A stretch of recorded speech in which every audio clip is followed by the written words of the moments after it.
Believe House. Today we're going to continue doing Star Review 5. Remember, please do these every week.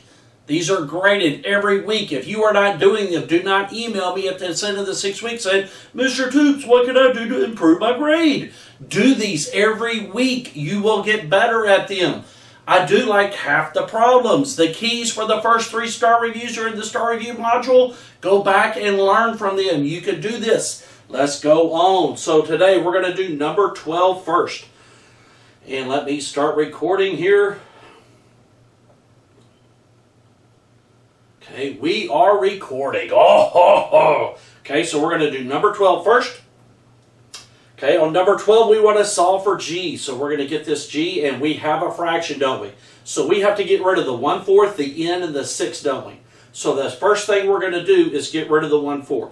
So put a 4 on both sides. That's going to give us 4p equals, and these 4's cancel out to 1, don't they? Then we have n parentheses g minus 6. Now then we'll divide by the n. So we're going to draw 2 fraction bars and put n on bottom. And we will have 4p, let me put it up here some more. We will have 4p over n equals g minus 6. And the last thing we got to do is move that 6 over, right? The opposite of a minus 6 is a plus 6. So 4p over n plus 6 equals g. And remember, on a test, this will be multiple choice. Look at the 6. It's negative on the right, but when we moved it to the left, it turned positive. The n is in the numerator, and the answer it's in the denominator. And the 4 is in the denominator, and the answer it's in the numerator. These will flip around when you move them across. Once that clicks, these kind of start getting easy. Let's go to 15.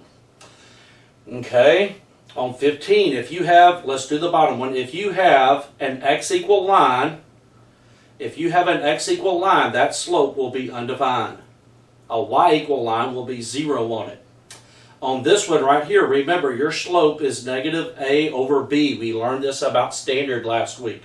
So if I put negative fraction bar and I put 2 over negative 5, the 2 negatives make a positive, don't they? Remember, if the y is negative, your slope's positive, right? So right here, my slope would be 2 over 5. Now then, let's take this one step further. Let's find the x-intercept. The x-intercept is going to be c over a. So my x-intercept will be 15 over 2. You'll need to do this, okay? The next one, the y-intercept, will be 15 over negative 5, which should be negative 3, wouldn't it? So with standard, you could get the slope, the x-intercept, and the y-intercept, all from that a, b, and c. Let's go to number 16. I'm going to do just one of these with you, okay? Now then, this one's kind of different right here. Underline function of, and remember, y is a function of x. So y will be our miles and x will be our gallons. Notice this is flipped. I've seen this on Star one time. So when we get our slope, we're going to do y minus y over x minus x. The x is not on top, is it? So on this one right here, we're going to use these 2 points. Always use the first 2. And we're going to do 5 minus 2 over 135 minus 54. That's going to give us 3 over 81, which would be 1 over 27. Okay, so our slope's going to be 1 over 27, and that would turn into 1 over 27 miles per gallon. Okay, so y is a function of x there. Usually it's gallons per mile in it, but this is miles per gallon. Did I do that right? I should have done, I did that backwards. Let me do this over again. I flipped the fraction, didn't I? Oh. So our y, I did that backwards. Our y should go on top, right? So it's going to be 135 minus 54, I'm sorry, over 5 minus 2, which is going to be 81 over 3, which is equal to 27. That didn't sound right, did it? Okay, so your slope would be 27 miles per gallon, right? I did that on purpose to see if, like, Mr. Toops, you're messing up. Huh? Pretty good stuff there, okay? So make sure you read this. Let's start this one off. Underline function of, and remember, y is a function of x, so y is your dollars, and this is the same way in it. This is what it's usually like. So your slope, you're going to do the bottom over the top, right? And just use the first 2. And I'm going to let you finish this one up on your x. Remember, when you write down your slope, It's a number and then y per x. Make sure you're writing down your slope this way. If you're not, I'm going to start taking off. And lastly, we're going to do these 3 problems. This is huge. This will be on almost every test you have before Christmas, at least some part of it, okay? So number 1, this is our starting number and this is our growing number. And we are using the colon, so we're going to have a negative growing number and plus 8, right? Okay, so the slope of the line is negative 0.2 and it's 0.2 ounces per day. And I'm just going to use OZ for ounces per day. And remember, this is going to be my Y per X. So go over here. This won't be dollars this time, it'll be ounces per day, right? Okay.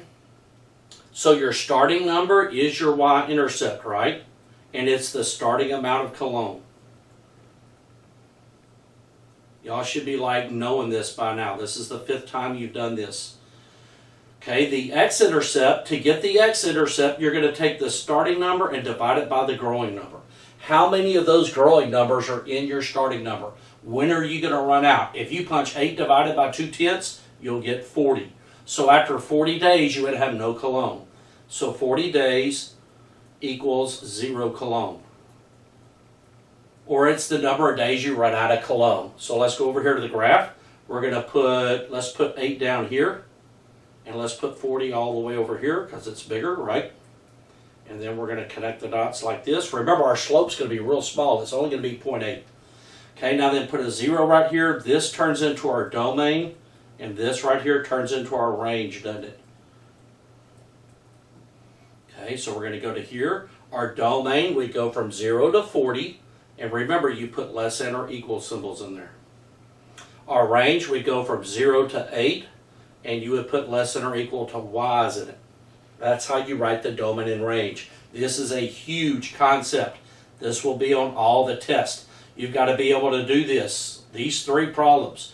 Your independent variable is your x-axis label, which is days. Let me do this.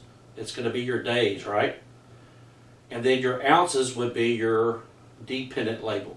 The independent variable and the dependent variable are the titles of the x and y axis. What a blast. Okay. It's been a wonderful day. Remember, you are amazing. You are created to do wonderful things.